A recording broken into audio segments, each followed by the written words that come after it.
All right. So, there are two services that no pastor in his right mind, and no comments about me, would ever want to cancel. First one is the Christmas Eve service. The second one is Easter morning service, right. And what did we do last week? We canceled the Easter morning service. Oh, man, I got to tell you, worst Easter ever. Oh, it was just horrible. Now, full confession here. A lot of it probably had to do with the fact that this is our first Easter without Janice, either of Janice's parents being alive. And that's where Jan is today. She's down with the family in Havelock, and they're going out to the gravesite to lay flowers. And those of you that have been through this with your parents, you know that the grieving doesn't end at the end of the funeral. It's a year of firsts. It's the first birthday without mom. It's the first Christmas without mom. It's the first Easter without mom. So that had a lot to do with it. My mom was in the hospital all last week, and I couldn't get down to see her simply because of the flood situation. I didn't feel I could leave town in case something happened. And so my mom was in the hospital last week. Then we had to cancel the breakfast. We thought it was best to cancel the breakfast because we had to move everything upstairs. If you'd have been here last week, you would have thought we were already having the yard sale. But we moved everything upstairs, and so when Judy called, I said, you know what, let's just not go through all of that. We'll cancel the breakfast at this time, and we'll just leave it for another time. And then, of course, we came Sunday morning. Believe it or not, we were here with the best of intentions. And then somebody called and said the fire marshal was saying that we shouldn't have service. And then I called the town hall, and they said, no, you know what, we can't tell you what to do, but we wouldn't go to your church today. I thought, when have you ever come to my church? But anyway, just saying. And then, of course, just as we were kind of closing things up, the EMO guys pulled up in their truck and hopped out and said, did you cancel service? And I said, yes. He said, well, that's probably good because in about 15 minutes, you're going to hear the sirens and, closing the bridge and all that goes along with this lovely town that we live in. So went home fully anticipating a flood, and no flood. I'm thankful there wasn't a flood. But I've got to be honest with you guys, I don't think I've ever spent a Sunday as discouraged and depressed and demoralized as I did last Sunday. I mean, the devil was just all over me. I'll tell you, canceling an Easter service is a big deal to a pastor. It really is. It's like you cut off one of his limbs. And I just wanted to yell at God, what are you doing up there? This is Easter. We're supposed to have a service. Don't you know how this works? I felt beat. Honestly, I did. I went home and I just felt beat up. And I thought about all the things you think about. I thought, is it time to go? Is it time to hand in my resignation? Do I walk away from this whole ministry thing and just find a nice, quiet job with no responsibilities? And God said, what are you, nuts? Suck it up, pal. I didn't resign, obviously, because a very wise man many, many, many years ago told me, never resign on a Monday.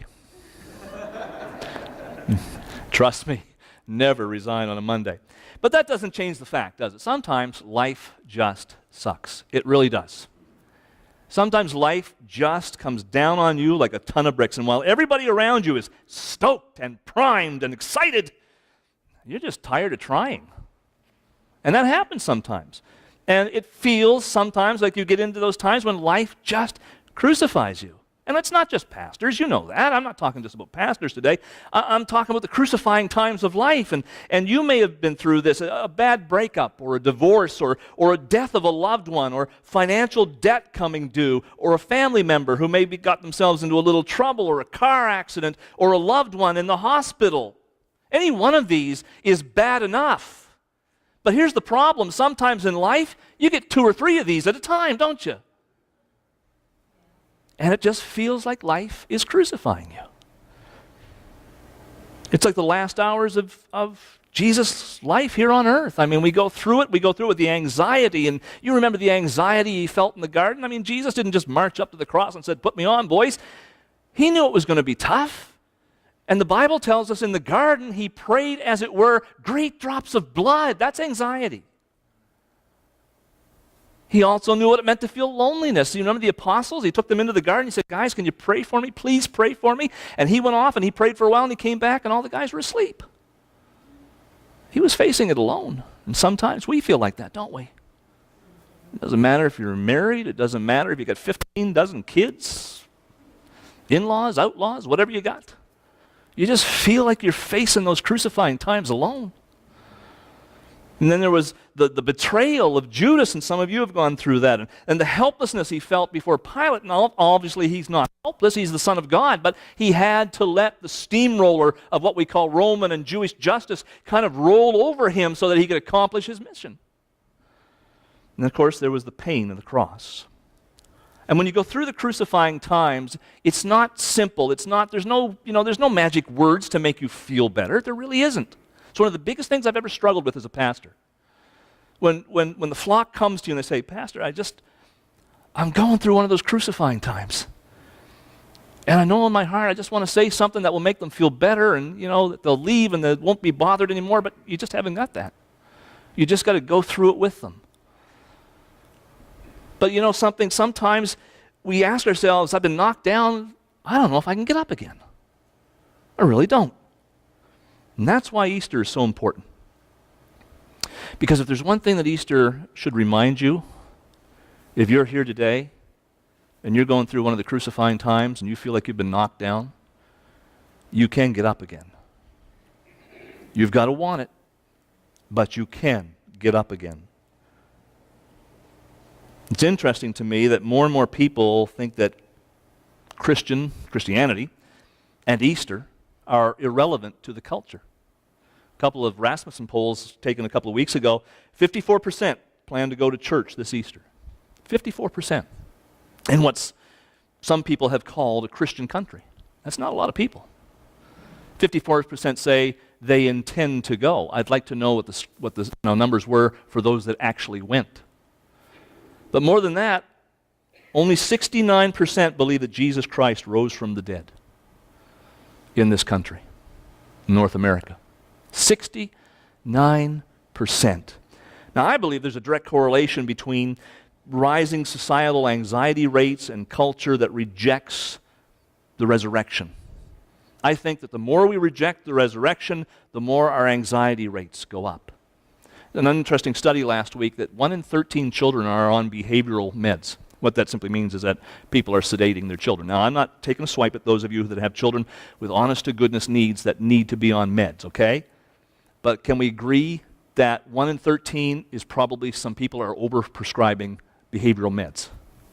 I always say, if the mind can get broken just like anything else, and you need to see your doctor or see a psychologist about that.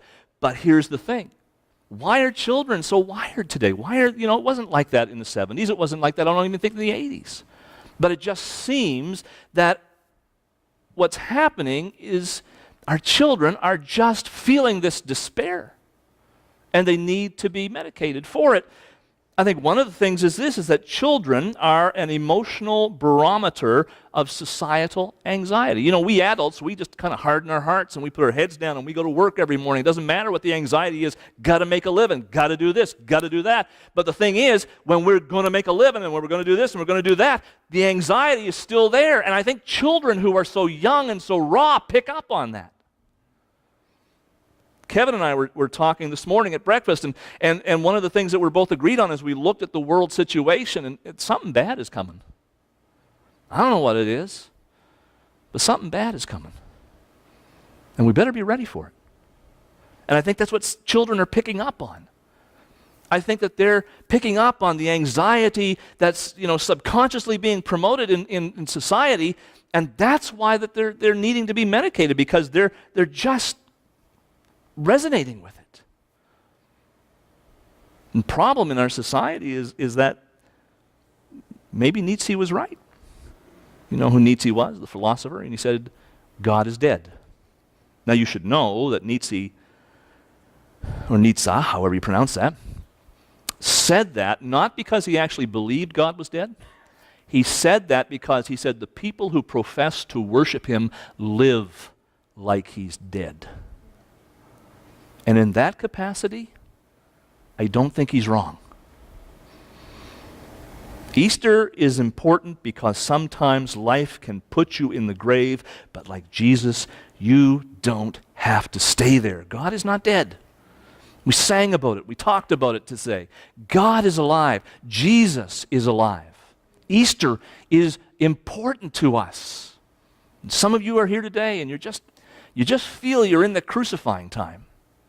You just feel like the nails are going in and there's just nothing you can do about it. But remember this. If Jesus rose from the dead, you can get through your crucifying time. And God will raise you up. Now, Easter is the promise of a resurrection, and I'm not going to go into all the specifics.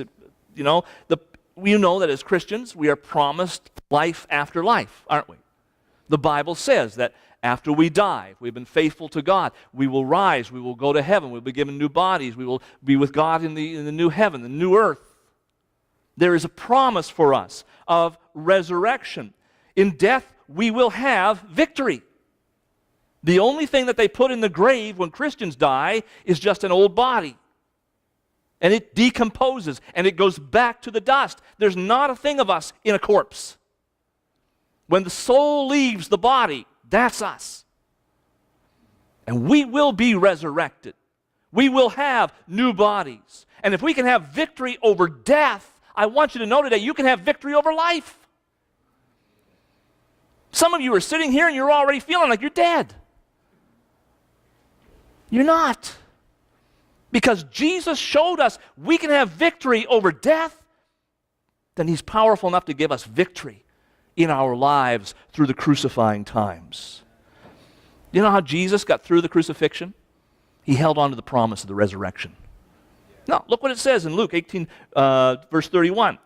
The pastor forgot his glasses again. What a surprise. My arms just aren't long enough anymore. I'm going to have to get Emma or Sophie to come up and hold it for me. Luke 18, verse 31 says, Then He took unto Him the 12 and said unto them, Behold, we go up to Jerusalem, and all things that are written by the prophets concerning the Son of Man shall be accomplished. For He shall be delivered unto the Gentiles, and shall be mocked, and spitefully entreated, and spitted on. And they shall scourge Him, and put Him to death, and the third day He shall rise again. Now, He talks about the crucifixion. He talks about all the things that are going to happen to Him. But what does He close with? On the third day He will rise again. Now, why did He say that? Because the Father promised that to Him. God the Father said, My Son, I need you to go and be the perfect sacrifice for the sins of the people of this world. But don't despair, because on the third day you're going to rise again. Now, you listen to me, folks. Same promises to you. Yeah, you're going through the crucifying time. You're going through the hard time. But God says to you, if you'll hang on, if you'll hang in there, you will rise again. See, I wish I had a promise like that. I wish God would promise me something like that. I mean, really promise me. Open your eyes. Read your word. Romans chapter 8. Who shall separate us from the love of Christ? Shall tribulation, or distress, or persecution, or famine, or nakedness, or danger, or sword? As it is written, For your sake we are being killed all the day long. We are regarded as sheep to be slaughtered. No, in all these things we are more than conquerors through Him who loved us. For I am sure that neither death, nor life, nor angels, nor rulers, nor things present, nor things to come, nor power, nor height, nor depth, nor anything else in all creation will be able to separate us from the love of God in Christ Jesus our Lord. There's your promise. You write that down today. Romans chapter 8, verse 35 through 39. That's your promise. Look what he says. He doesn't deny that when you become a Christian, times are going to be tough. In verses 36 and 37, he says, As it is written, for your sakes we are being killed all the day long. There's your crucifying times. We are regarded as sheep to be slaughtered. But in verse 37, what does he say? No, in all these things, we are more than conquerors. There's your promise. There's what you need to hang on to if you're going through a crucifying time right now. Yeah, things are going to be tough. But in this, you can be more than a conqueror. Robert Flatt said, The resurrection gives my life meaning and direction and opportunity to start over no matter what my circumstances. The story of the resurrection of Jesus is a promise to you and I today. Let the promise of the resurrection give you strength for today Easter is also not just a promise of the resurrection, it's the hope of the resurrection. And we live in a world without hope. Maybe there's some of you here today and you just kind of gave up on hope. You tried, and you tried, and you tried, and you said, doesn't work for me. But there is hope. Like I said, we live in a world without hope. You look at the recent deaths over the last year of some people. Philip Seymour Hoffman, an Academy Award-winning actor, 49 years old, died of a drug overdose. Lee Thompson Young, who was, of all things, a Disney star, 29 years old, committed suicide in a motel room. Corey Monteith, local boy, makes good on Glee, 31 years old, died of a heroin and alcohol overdose. Rapper Chris Kelly, who was instrumental in bringing rap into the 90s, 39 years old, died of a drug overdose. Now, we have to ask ourselves, of all these people, they were talented and attractive, well-off financially, dare I say it, even worshipped by society. Why would they do that? Why would they commit suicide or at least lead a lifestyle that really is just suicide on the installment plan? Why indeed? Hopelessness. Hopelessness. Why does anybody turn to those things? Why do you turn to the drugs? Why do you turn to suicide? Hopelessness. I have no hope. One thing I know, that thinking about taking your life, it's not normal. It's not something that you play around with. And as a rule, it usually arises from a hopelessness in your soul. And all of these men and all of these guys, I dare say that they had hopelessness. Hopelessness is a feeling of despair amplified by loneliness and a feeling of helplessness. Again, like I say, as our culture turns its back on the resurrection, we're going to see more of this. Because as you lose the resurrection, you gain hopelessness. Edward Welch said, if you are hopeless, there may be many contributors, but two are certain. You have placed your hope in something other than God, and it has let you down. And you may understand that Jesus conquered death, but you live as though he is still in the grave. All hopelessness is ultimately a denial of the resurrection. See, here's the thing. A lot of times we look at Easter. We look at the crucifixion. We look at the resurrection. And we say, well, that's good. The resurrection was for Jesus. No, it wasn't. Resurrection was for you. Every time you look at a picture like this one up here, every time you see a picture of the empty tomb, you remember that tomb is empty to give you hope. That's what that tomb says. That tomb says, take hope, my child. Take hope, my son. Take hope, my daughter. I rose from the dead for you, to give you hope. There is a God. He does care. He will help you. Jesus made it through his betrayal and his arrest and his scourging, his crucifixion, his death, and yet he rose again to tell us that we can make it through life's hard times and yet rise again. Just like Perry sang this morning. Philip Brooks said, let every man and woman content himself or count himself immortal. Let him catch the revelation of Jesus in his resurrection. Let him say not merely Christ is risen, but I shall rise. Because Christ is risen, we can say that. When you look at a picture like that, it should tell you this, no matter what you're going through, no matter what kind of crucifying time you're going through, you can rise if you want it. Easter is a promise. Easter is hope. And Easter is a reality of the resurrection. It's a saying that went around this year on Twitter and Facebook and all of those places that probably we all spend way too much time on. It said the resurrection changes everything. And it's a little trite, but I think it's true. It does change everything and has changed everything. I have unsaved friends, and every now and then we'll get talking about religion, and they'll say, well, how do you know? How do you know, Reg, that the resurrection took place? How do you really know? And I think probably C.S. Lewis probably said it best. He said, I believe in Christianity as I believe that the sun has risen, not only because I see it, but because by it I see everything else. Now think about this. Think about the reality of the resurrection. If there was no resurrection, there would have been no church in the first century. If there was no church in the first century, there would have been no spreading of the gospel. If there was no spreading of the gospel, there would have been no transformation of Eastern and European culture. If there had been no transformation of Eastern and European culture, then there would have been no missionaries, no pilgrims to spread the gospel coming to North America. If there were no missionaries or pilgrims coming to North America, there would have been no spiritual awakenings in North America. If there's no spiritual awakenings in North America, then there would have been no democracy based on Christian principles.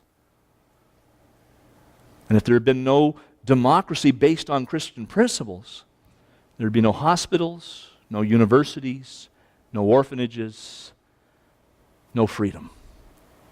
Look at the countries that have rejected Christianity. Look at the caste systems in those countries. Look at the tyranny in those countries. And tell me that there isn't something that made North America apart. You know what that was? The resurrection. All that we have is a ripple. It's an echo of the resurrection of Jesus Christ. And those freedoms are going fast because we're giving up. We're stopping to believe in the resurrection, and the anxiety and all that stuff is coming in. George Mueller said, "Be assured that Christianity is something more than forms and creed and ceremonies. There is life and power and reality in our holy faith." Christianity exists because of the resurrection. Without the resurrection, Jesus would have just been another good teacher who died and was laid in his crypt to rot, just like all the others were. But with the resurrection, he sets himself apart. With the resurrection, we are assured that Jesus Christ lives. And because he lives, we can face tomorrow. Because he lives, we don't have to live in fear. Because he lives, we know the one who holds the future. And our lives can be worth living if we accept that Jesus lives. Sometimes life crucifies us, our hopes, our dreams, our desires. But I want you to know something. There's a promise, there's a hope, there's a reality that tells you today you can get up and you can go on and you can be more than a conqueror and have victory in the crucifying times of life. We're going to sing a couple of verses of that old hymn, The Old Rugged Cross. And maybe you're going through one of those crucifying times, I don't know. But I'm going to open the altars this morning, and I want to encourage you. Maybe it's been a while since you really affirmed your faith in the resurrection. Maybe you just really weren't paying attention last weekend. Maybe to you it just kind of came and passed and you really never thought about it. Maybe you're going through one of those crucifying times. Maybe it's time for you to come to these altars this morning and just for a little while, spend some time with the Lord and reaffirm your belief that he rose from the dead. And because he rose, you can face tomorrow. If that's what God has been speaking to you today, why don't you come and spend some time here as we sing a couple of verses. Let's all stand as we sing The Old Rugged Cross.